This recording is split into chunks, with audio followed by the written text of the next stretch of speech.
Hey everybody, it's Mike back with another review.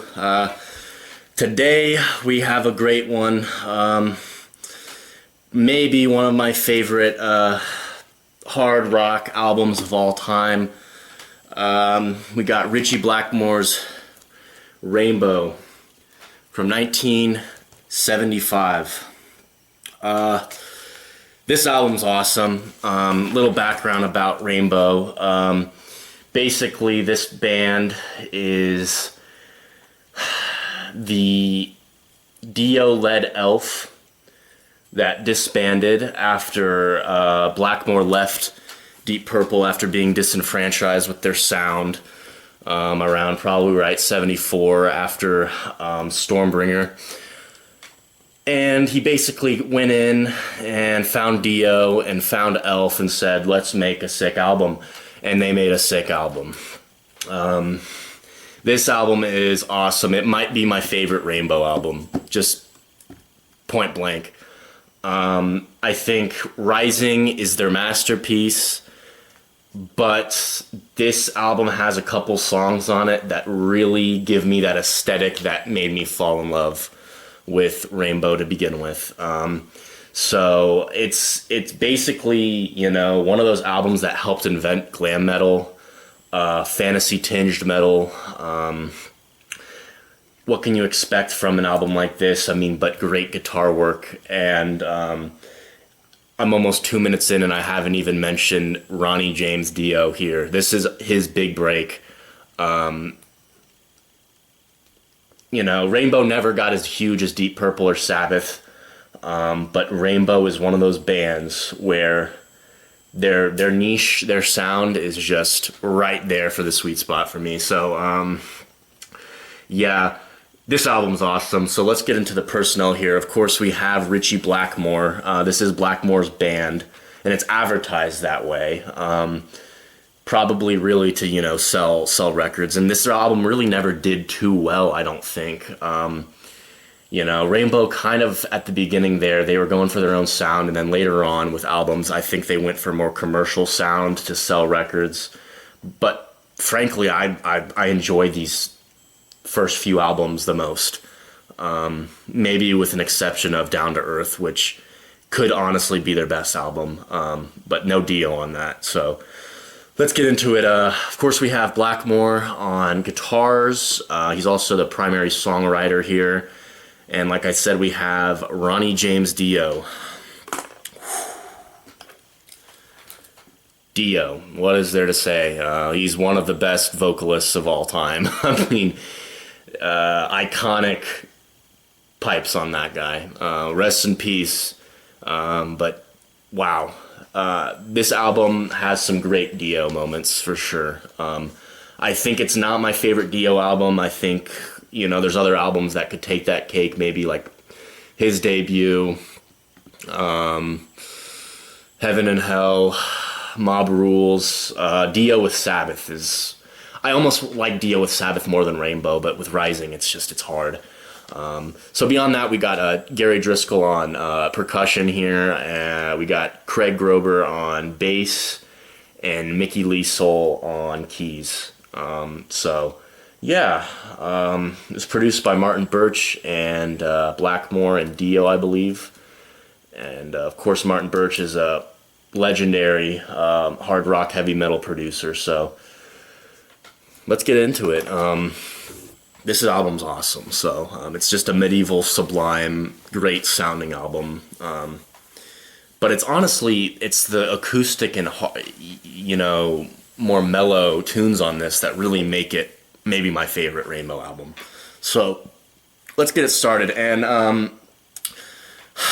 what can I say? I think Ritchie was pissed, and he was out. He was out for heads here, because he opens this album with wow, one of the crushing riffs of all time on Man on the Silver Mountain. My God, this riff is awesome. You know, you could say that Smoke on the Water is the most famous riff of all time, because it probably is. But this is a better riff. I mean, maybe I'm wrong, but this riff is probably the best thing on this album. It's and I'm gonna go into it. I don't think this song is the best song because frankly the composition is really relying heavily on that riff. But oh my god, that first 10 seconds of this album, incredible. So yeah, that song makes me feel like stomping around like a king. I mean, that's a perfect analogy for that song. How it makes the listener feel. Have here top 5 Blackmore riffs. It could be the best one, but I mean, it's for sure top 5. Yeah, great solo here as well. I mean, Dio, man, Dio here. Awesome. Dio is one of those guys that you sit back and you're just like, wow. He's legend. He's a legend for sure. So next we go to Self-Portrait, and this song has some great hypnotic guitar, and I love this song. I mean, this album opens with 2 great songs here, and I think Dio's vocals here are what makes this song awesome. He's got some great, like, somber melodies, somber tone here with his vocals, and oh, what's not to love, Great track here with Self-Portrait. And then we go into Black Sheep, and I have to say this is one of those songs where I think it was one of the first songs before. I think they recorded that before the album, actually. That was kind of what was the impetus of Rainbow. Black Sheep of the Family it's a good song. It's not one of my favorite songs on the album, though. I would for sure say it's the weakest song on side A.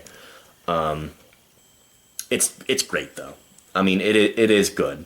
I don't think there's a bad song on this album for sure. But this is one of the weaker tracks in my opinion. But for sure, I think it's got a great drum sound on it.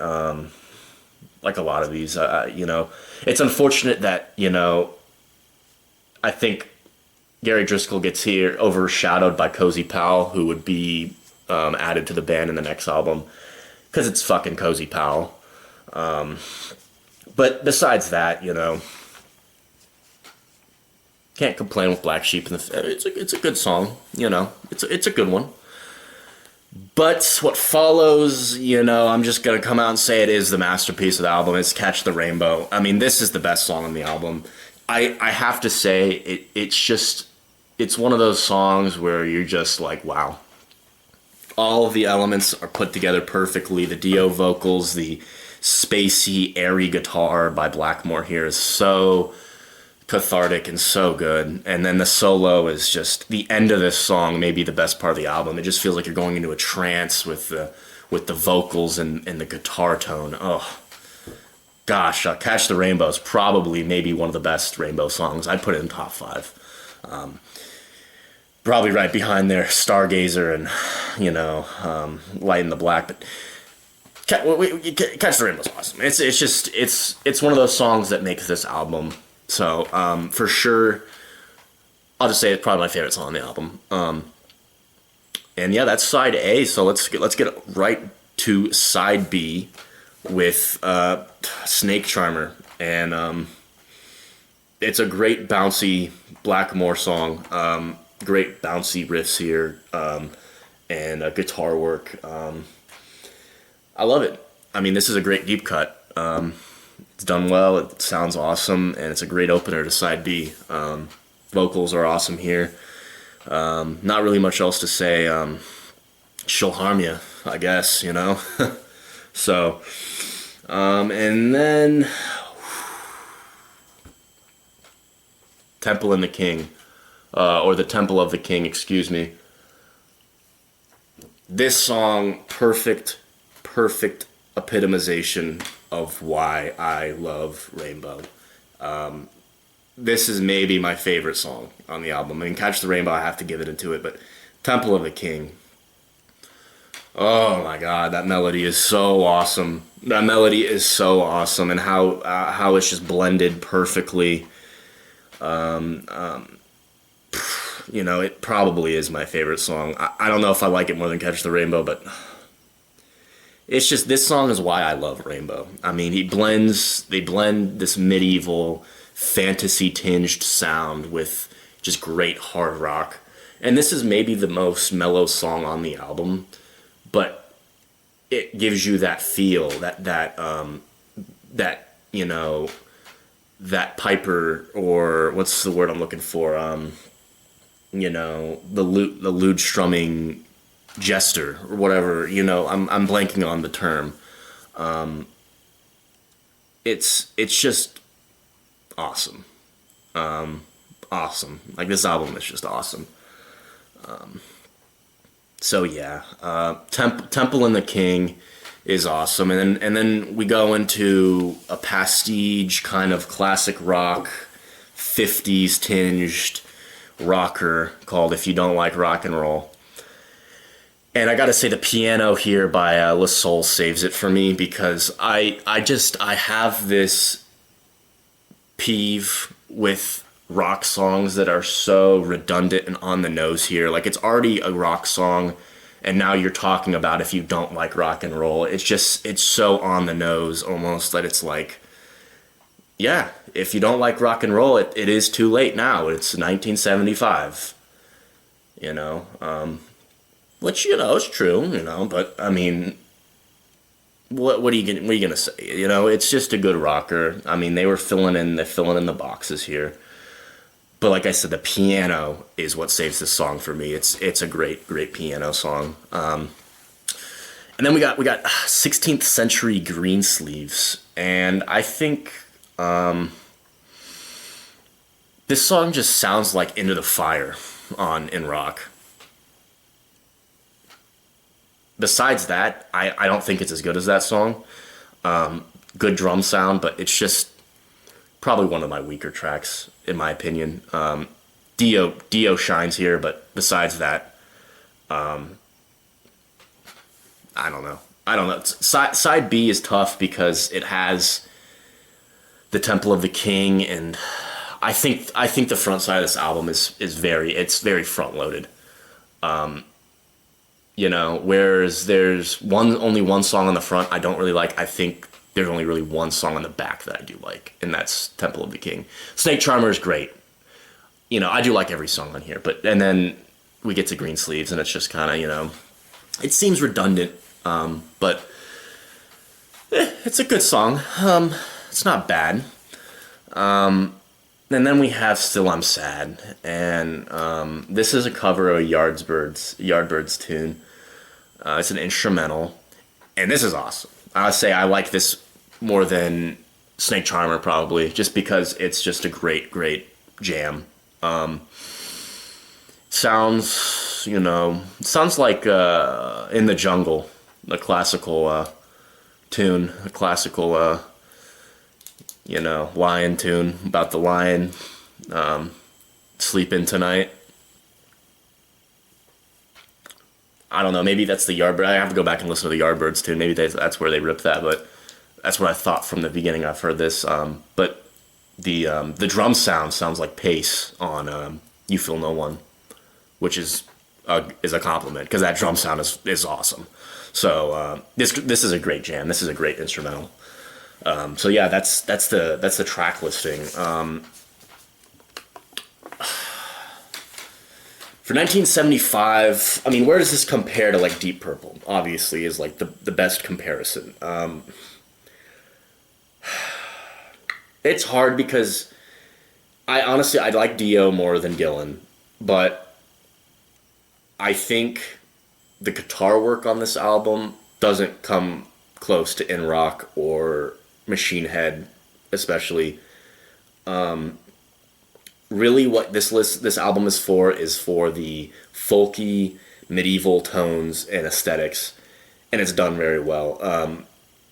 Obviously, with Rising, they'd go for way harder sound, and it's done great there too. They were going for more pastoral, more English tinted, medieval tinted sound here, and I love it.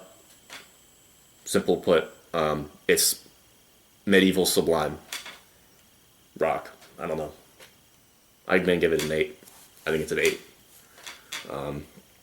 I think it could easily be my favorite album from Rainbow, but it's hard. It's hard when they have Rising, and honestly, I might honestly take Down to Earth over it as well. I know that album's missing Dio, but that album has some incredible deep cuts and guitar work. So yeah, this has been a quick little, I don't know how long it's been, but it's been a probably a shorter video here. But this is definitely a pickup. If you see it, it didn't sell well, so it's definitely a good listen. But if you're trying to collect vinyl, it's relatively rare, I'd say. Rainbow is kind of rare, besides like reissues. I think Long Live Rock and Roll has gotten reissued recently. But if you see Rising or you see Debut, pick them up. They're great. Just a great glam rock, early glam rock metal album. So yeah, thanks for watching, everybody. Once again, this is Mike.